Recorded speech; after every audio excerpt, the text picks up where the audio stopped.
সিফাত রানা প্রশ্ন করছেন, খালি পেটে আপেল, কমলা বা ড্রাগন ফল বা অন্যান্য ফল খাওয়া যাবে কিনা? সাধারণত একদমই এমটি স্টমাকে আমরা ফল খেতে না করে থাকি।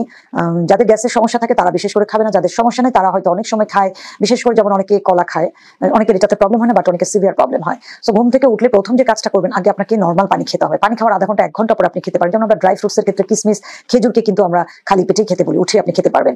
আর অনেক সময় হলো কলাটা অনেকে খেতে পারে, বাট আপেল সবসময় সবাই পারে না, এবং দেখবেন যেটা কম্বিনেশনটাও ঠিক হয় না যে ঘুম থেকে উঠে এই ফলটা খাওয়া। কিন্তু ধরুন আপনি ব্রেকফাস্ট করেছেন, ব্রেকফাস্ট করার 2 থেকে আড়াই ঘন্টা পরে যদি আপনি ফল খান তার জন্য অসুবিধা নাই। আবার আপনি লাঞ্চ করেছেন, লাঞ্চের 2 থেকে আড়াই ঘন্টা পরে যদি ফ্রুটস খান তাতেও আপনার কোনো অসুবিধা নাই। সো সাধারণত ইভিনিং এ অর্থাৎ সন্ধ্যার দিকে ফল খাওয়া কমিয়ে দিতে হয়, বা রাতের বেলাও আপনি ফল না খেলে ভালো, কারণ ওই সময় গ্যাসটা প্রডিউস হওয়ার একটা চান্স থাকে। এবং অনেকে ঘুমানোর আগে অনেক ফল খায়, কিন্তু ফল খাওয়ার পরেও যার গ্যাসের সমস্যা নাই তিনি খেতে পারবেন। যে নাশপাতি খুব একটা গ্যাস ফর্ম করে না, আপেলও সবার তেমন একটা গ্যাস ফর্ম করে না, কিন্তু সকালে ঘুম থেকে উঠে খালি পেটে যে আপেল, ড্রাগন ফল, মালটা এই টাইপের ফল, সাইট্রাস ফলটা খেতে হয় না। এটা না খেয়ে পানি খেয়ে নাস্তা করার 1 ঘন্টা পরে থামতে পারে। যেমন যদি বডিতে কোলেস্ট্রলের পরিমাণ বেশি থাকে, যেটাকে আমরা ফ্যাট বলে থাকি, ফ্যাটের পার্সেন্টেজ বেশি থাকে, খুব বেশি ফ্যাটি খাবার খেলে, অনেক বেশি তৈলাক্ত বা লবণযুক্ত খাবার যদি আমরা খাই, তাহলে কিন্তু শরীর অনেক ঘামে। অনেকে আছে প্রচুর পরিমাণে ঝাল খেতে পছন্দ করে, সে কারণেও ঘামে। হাইলি অ্যাক্টিভ থাকলে, খুব বেশি দৌড়াদৌড়ির কাজ যদি আপনার থাকে, তাহলে আপনার শরীর ঘামতে পারে। আবার অনেক সময় এটা জেনেটিক্যাল বিষয় হতে পারে। সো এই বিষয়টাকে নিয়ে মানে ওয়ারিড হওয়ার কিছু নাই। অনেক বেশি যদি শরীর ঘামে, এখন অনেকের আছে শুধু হাত পা ঘামে, বাকি শরীর ঘামে না, কিন্তু অনেকের শরীরের ভিতরটা ঘামে বা মাথাটা ঘামে বা মুখ দিয়ে প্রচুর ঘাম ঝরে। ঘাম ঝরে গেলে অনেক সময় সে পানি শূন্যতায় ভুগতে পারে। সেই জন্য পানির ব্যালেন্সটা ঠিক রাখতে হবে। যদি অনেক বেশি ঘাম হয়, অনেক সময় আমরা উইক হই, ডিহাইড্রেট হই, তখন মাথা ব্যথাও তৈরি হতে পারে। তখন একটু সোডিয়াম যুক্ত করে পানি খেতে হবে, অর্থাৎ পানিতে একটু লবণ মিক্স করে সেই পানিটা আপনি খাবেন, এতে আপনার ভালো লাগবে। বা অনেক সময় ডাবের পানি খুব বেশি কার্যকরী হয়, 1 থেকে 2টো ডাব যদি খাওয়া যায়, দেখবেন যে শরীরটা অনেক ক্লান্তিটা আপনার দূর হয়ে যাবে। আর মাসে বা বছরে চেষ্টা করবেন যে 1-2 বার জিঙ্ক বি সাপ্লিমেন্ট করার জন্য।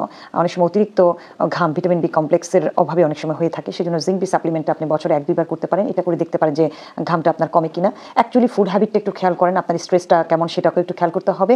আর অ্যাক্টিভিটিসটা, এই 3টার সাথে যদি রিলেট হয়ে ঘাম হয় তাহলে সেটা নর্মাল।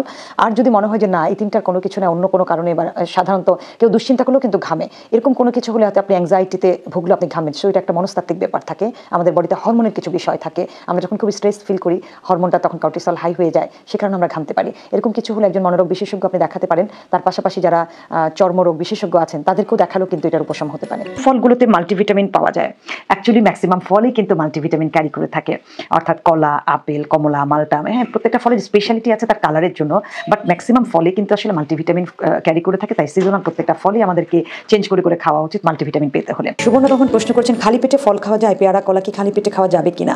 বেসিক্যালি পেয়ারা খালি পেটে না খাওয়াটাই ভালো। এটা যেহেতু একটা শক্ত খাবার, অনেক বেশি জুসি না, এটা সকাল 10টা, 10:30 অথবা বিকেলে আপনি অ্যাডজাস্ট করা ভালো। কলার ক্ষেত্রে বলবো এটা ডিপেন্ড করে, যদি আপনি সকালে খালি পেটে উঠে আগে আধা গ্লাস পানি খাবেন, তারপরে আপনি চাইলে কলা বা পাকা পেঁপে এই ধরনের ফ্রুটস আপনি খেতে পারেন। ফ্রুটস খাওয়ার মিনিমাম আধা ঘন্টা থেকে 1 ঘন্টা পরে আপনি আপনার মেন ব্রেকফাস্টটা করবেন। সাধারণত মেন খাবারের সাথে ফ্রুটস দিলে অনেক সময় গ্যাস হয়ে যায়। আর যাদের গ্যাস্ট্রাইটিসের প্রবলেম বা ফ্রুটসে অ্যালার্জি আছে, বিশেষ করে কলাতে আছে, তারা খালি পেটে না খাওয়াটাই ভালো। ব্যক্তিগতভাবে আমার এক্সপিরিয়েন্স হলো, সকালে উঠে খালি পেটে কলা খাওয়াতে আমার কাছে হেলদি এনার্জেটিক লাগে, আমার কাছে এটা গ্যাসের কোনো সমস্যা হয়নি। এবং কলা খাওয়ার যদি আধা ঘন্টা 1 ঘন্টা পরে আমি মেন ব্রেকফাস্টটা নেই, তাতে আমার কোনো রকম সমস্যা হয় না। সো এইভাবে আপনি চাইলে ট্রাই করতে পারেন।